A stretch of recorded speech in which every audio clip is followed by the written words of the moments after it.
Are you yearning to wake up each morning and ignite a new meaning and purpose in life and beyond? Welcome, everyone. I'm Michael McGinnis, an award-winning author, speaker, and educator on human potential, and your host on You Can Do It, Inspiring Growth, Igniting Potential. Life presents us with challenges that serve as catalysts for growth. The pivotal question is, how do we respond to these challenges? Or better yet, opportunities. Do we adopt a victim mindset or rise to become victors? Our goal here is to guide and inspire you to master the most amazing journey you have, your life. You Can Do It starts now. Hey, everybody. Happy New Year. Hey, it's only once a year I get a chance to have that kind of introduction. And so I hope it is. In fact, that's where the podcast to me is really timely, because for many, they start off with New Year resolutions, and it's their plan to start thinking about their goals for the year. Well, for those that are really interested in sort of really discovering who they are, becoming their full potential, what a great time to sort of reinitiate that interest of yours. And the stories that I'm sharing along the way are hopeful to guide and inspire you to do your own, right? What I'll be talking about, sharing the stories about, is this my own journey with a hope to really be able to guide and inspire you, not to do what I did. You don't have to do that as long as you really dedicate yourself to the self-discovery process and discovering who you are, your values, etc. That's what it's all about.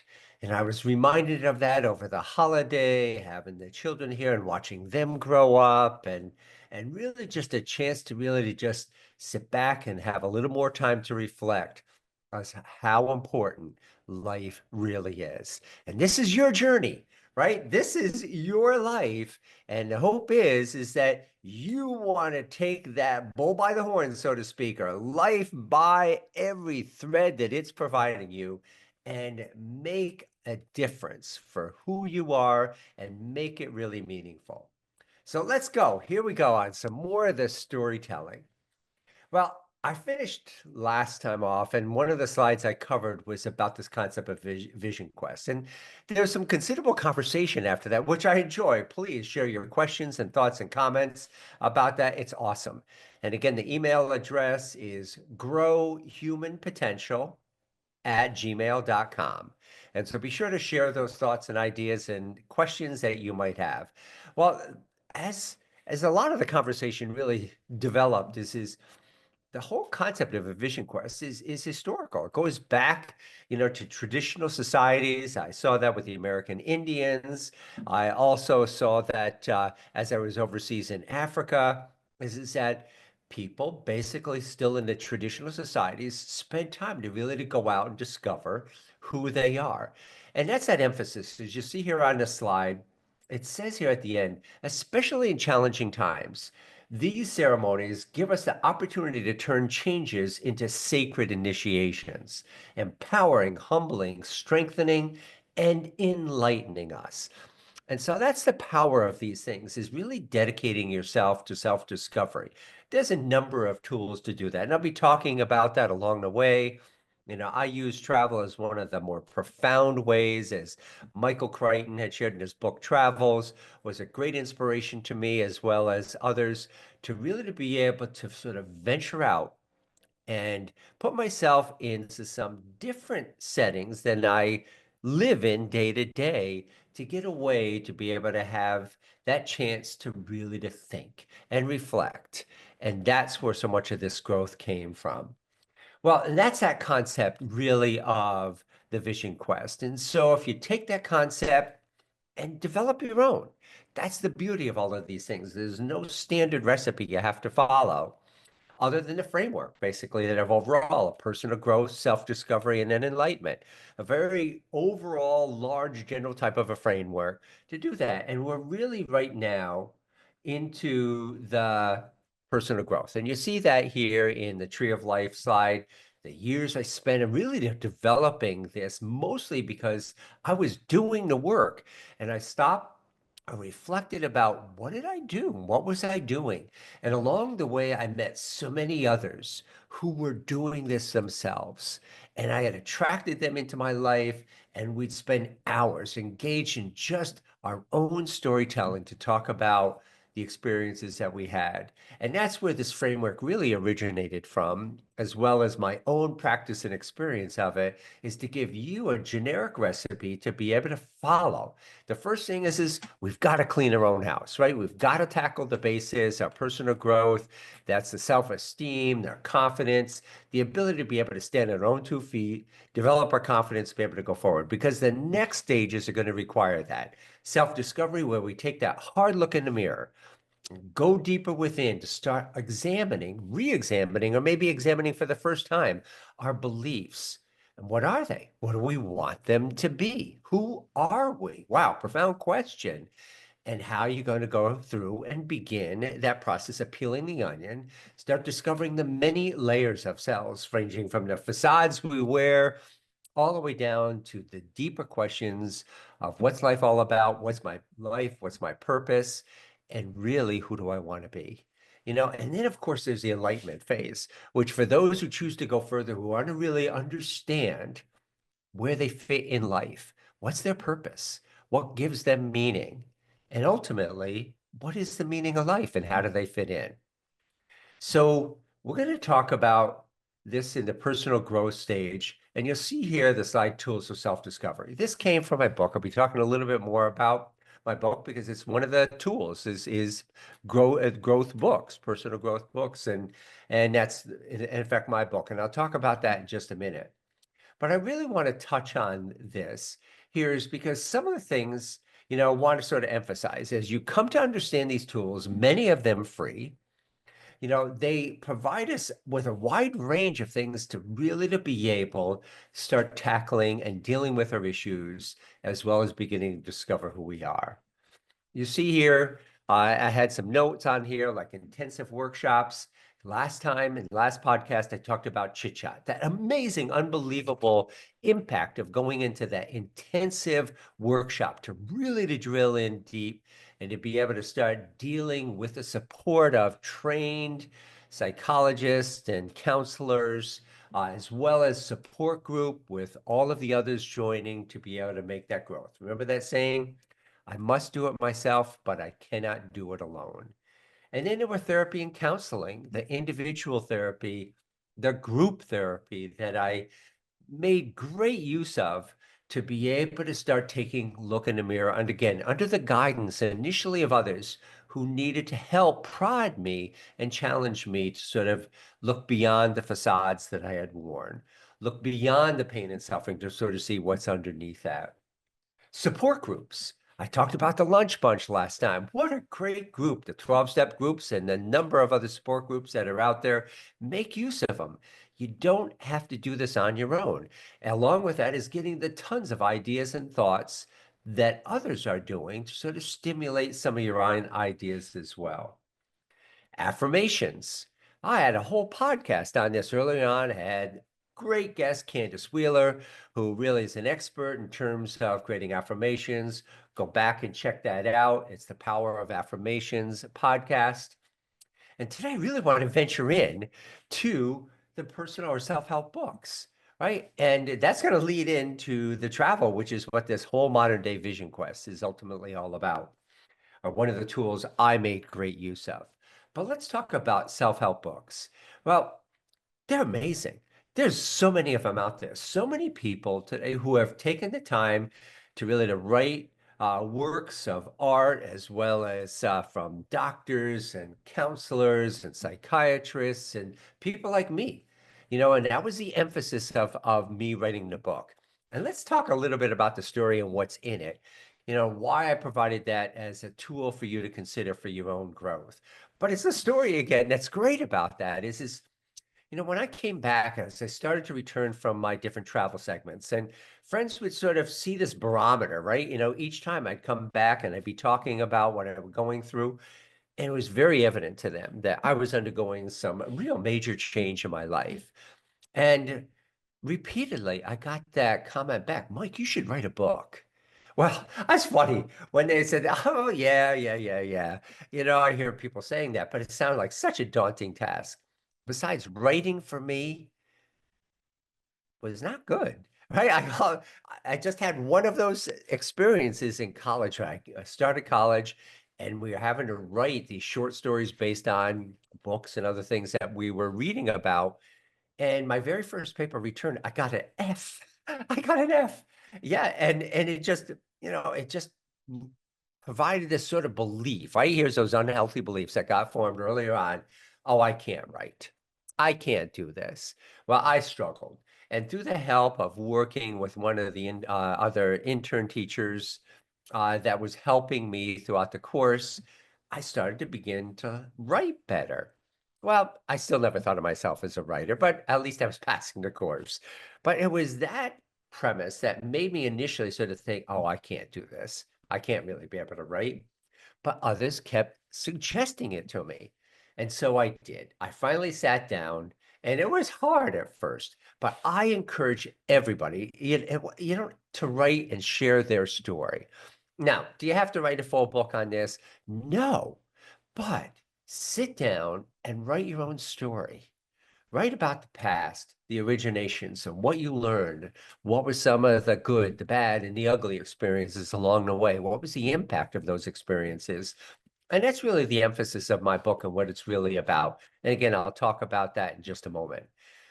But it's the essence of crafting and writing your story. What a great gift to be able to give your children or others about what happened, because it can and may very well influence others. It's a way that we can leave footprints in the sand. So again, whether it's just a short essay that you write or the idea of writing a book, I encourage you 1,000% to be able to do that. In addition, it's incredibly healing. As my past, a lot of trauma.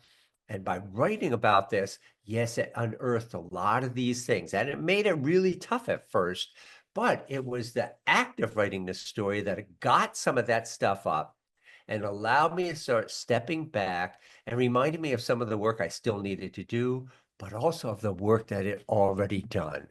Right? What an encouragement to keep going forward. And the idea of writing the book gave me a motivation now to really to be able to grow. But I knew my premise, right? I'm never going to write about something I haven't experienced myself, right? So I have to go through and be sure that as a teacher, as a good facilitator, that I am speaking from the heart and from my own experience. And that's really was my motivation and where my book came from. And let's take a look at that. Here you'll see it. I was very fortunate to win some great awards, for the book. And really, as an essence, it came from the one thing that the publisher saw about my text. When I initially had submitted the manuscript, which took a better part of 2 years to write. I just, what do I write about? And just the organization of it. Well, that was just the beginning. It took an additional 3 years to work through all of the hoops from the publisher, which was well worth it. All right, so even though it sounds like a daunting task right up front, today it doesn't have to be. Obviously, there's self-publishing and other tools available for you, but the act of going through this was incredible, as I just shared before. And you can see here the contents of it. I began with my story. I know it wasn't an ego about, hey, look at me, look at me. Well, actually, it was not the kind of story that a lot of people certainly would want in their life, but it did help those who went through tough beginnings. And that was the beginning. And this is where the publisher saw something unique about my writing. And it was that I was speaking fully authentic, right? About me and being open about me, the trials and tribulations, the truth, which enabled me to really to begin to develop my authentic self. It's hard to break through that facade because we're so used to being like I used to be, the chameleon, trying to fit in based on what I thought other people wanted me to be. Well, it was time to start eliminating those facades and really to identify and become the person that I am, my authentic self. But it also really started to talk about the trials and tribulations, right? And that's what really helped to connect with people who had gone through tough beginnings, who had gone through whether it's trauma like myself or just tough times, which as a result created the kind of pain and suffering and negative consequences that they were continuing to experience in life, the negative patterns, right, that emerge from what we've done. And then there was the section on the tools for discovery. I talk about the individual tools. And then there were like these observations that really became my own method of storytelling about what my experiences. What were some of the observations about just the fact that it's all about change? But what is change? Well, it's great. I mastered being a facilitator of change, and it was a chance for me to really be able to start connecting the dots between growth and these fundamental frameworks, such as change. And there was the difference between men and women, sex, romance, love, spirituality, family, and friends.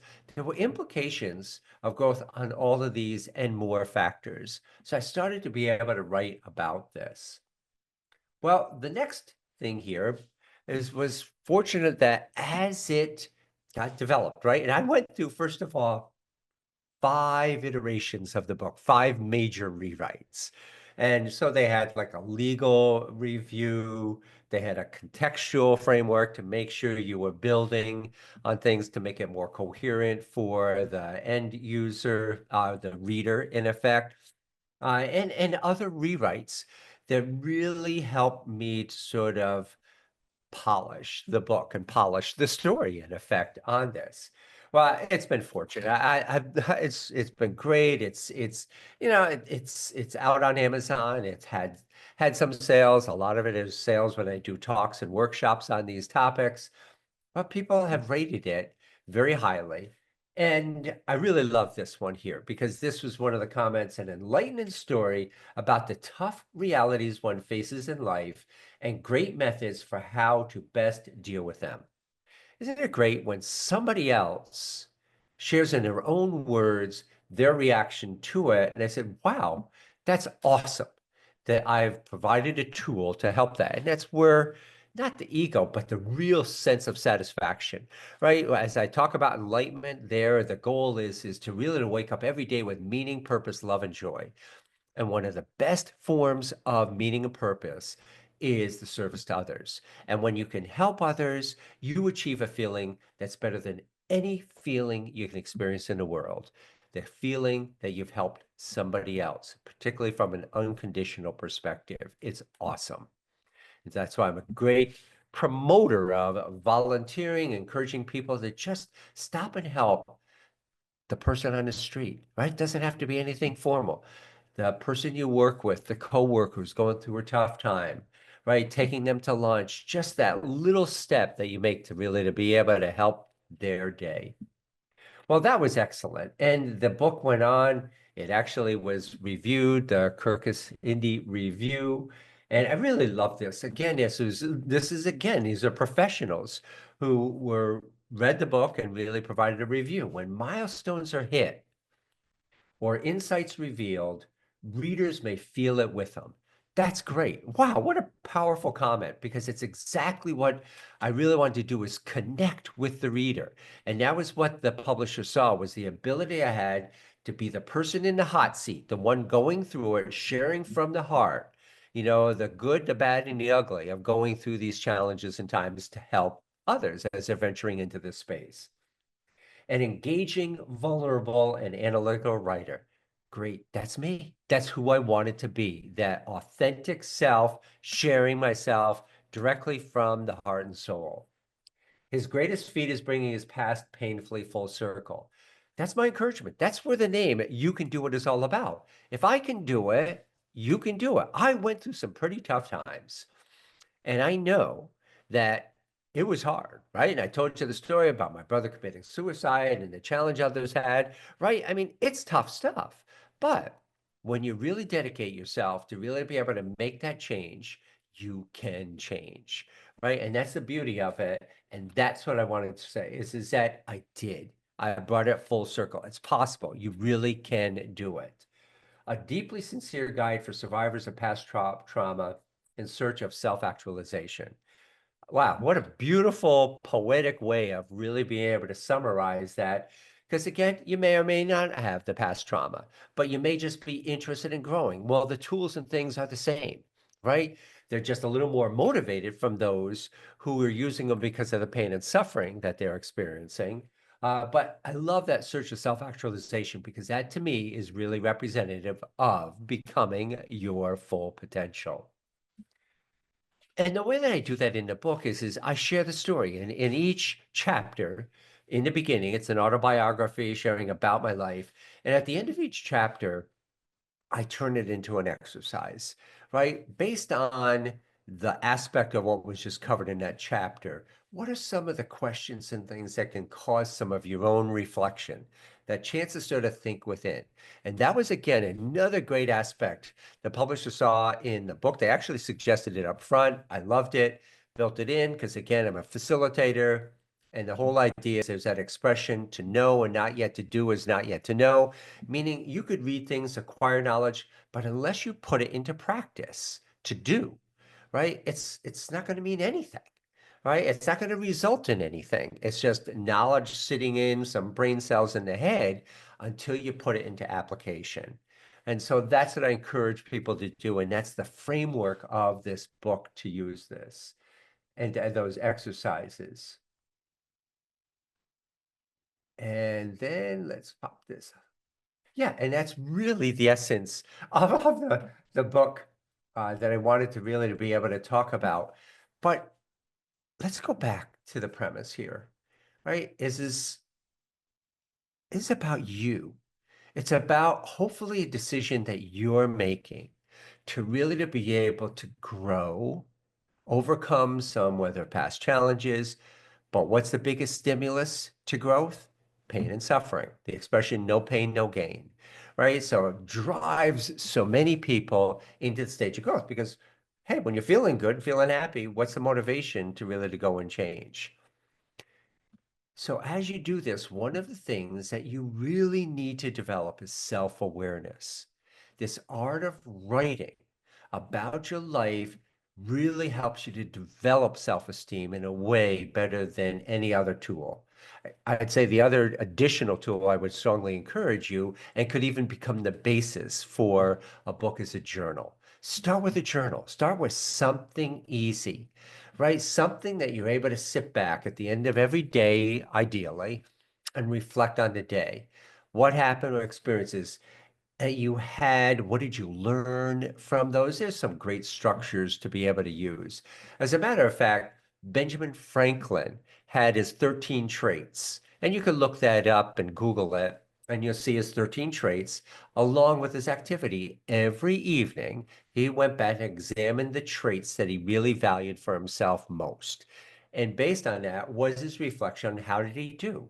And Benjamin Franklin was an amazing person in terms of talking about somebody who had achieved a lot of the potential from electricity and the story of the kite to really the helping to write the Declaration of Independence. What an amazing time in life to have somebody like that who really was very self-aware. And he talked about how he developed the self-awareness, which is really what allowed him to be the person who really helped to collect and collaborate with a group of people who were very independent from the 13 colonies to really write this one amazing document that really helped form the United States and the Declaration of Independence. And so it's that art of writing, that journaling that really can help you to do that. And it really was that collection of my journal that I used initially to sort of prompt me to be able to write formally the nature of the book itself. And so, what is it like to write a story? I'd say it's a lot about sitting down and finding a little bit of space. For me, an area that I really like best, again, everybody is different. It's where you can feel more creative. And so I love coffee shops. It's a chance where other people are out. I'd sit down, I'd bring my laptop, and I'd sit and I'd just sort of draft. I'd have a topic and I'd start to write on it. Sometimes I'd go into a more nature setting. And the great thing is having a laptop with batteries, you could do this place anywhere, set up on a picnic table, and be able to write these things out. Or some people like it, the pen and paper. You'll be able to write things out, and that's great. Again, a lot of manuscripts started in that way. But again, it's that writing it down. As I wrote the aspects of my story and the elements of what happened, first of all, it helped me to sort of put this whole thing in place, my life in place. And what a great thing to sort of, at the end of the day, have a better sort of understanding of my life, right? Because if I don't know where I've been, I really won't know where to go. And if I understand where I've been, and I understand in the case of growth, the kinds of challenges I experience, yeah, it's tough to unearth those again. And many of us don't want to. I certainly didn't want to, but it was good bringing them up. And then thinking about what's my step forward? What are the things that I did? It encouraged and motivated me to really, really want to continue to go forward. So I strongly encourage you to start thinking about really drafting your own story and beginning with a journal, something simple up front to be able to do that. And then who knows? You may be the next bestseller relating topics and ideas to help others. For me, it was a few months later that I received this note. And this person really shared their sentiments about how the book helped them. Again, there was no better feeling than that. No better feeling that could come from knowing that somebody not only had to read that, but desired to take the time to write a note, send that to me. It was unbelievable. And you know what? If it only had ended up to be that one person, it was all worth it. It was all worth it. But now it goes beyond that. And now it's the icing on the cake to be able to now reach out, develop others. And look at what it's become, right? Here is a podcast. Who would have guessed? A few years ago, I would have laughed at the idea. Well, anyways, you know, I hope this collection of stories, and next week we're going to start getting into the story of what prompted me to really be able to get up and leave a great job, a great career in corporate America to go and backpack and volunteer around the world. And I'll be starting that story about talking about an amazing individual, my mentor at Bose, Al Pierce, who has since passed away. But boy, I know what he did with me is going to give him a great way of being able to know that he helped somebody in his life, because he really did. And I'll be sharing about the story about how he was just like the mother bird who kicked me out of the nest to go out and discover it. The consultant I met who asked me this profound question. Can't wait to share that story and the impact that it had on such a simple question that he asked. And again, he had to clearly see something about me that was going on. And he found that way of being able to get underneath my skin, not in a negative way, but in a real positive way that really helped me to begin to start thinking about going forward. Well, the collective that, along with some other things that happened, is what prompted that. And then begins the adventures of getting out in the big world. And again, Michael Crichton's book, Travels, amazing book, right? That just really talked about his own experience of getting outside.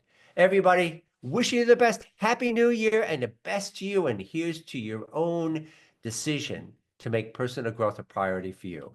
Love y'all. Have a great day, everybody. I'm Michael McGinnis, and you've been listening to You Can Do It, Inspiring Growth, Igniting Potential. Tune in every second and fourth Friday at 9:30 a.m. Pacific Time on Transformation Talk Radio. As a recognized educator, author, and speaker on human potential, let's learn together how to make the most out of this life and to put a ding in your universe. This is the incredible journey of personal and spiritual growth, self-discovery, and enlightenment. For more information, visit growhumanpotential.com.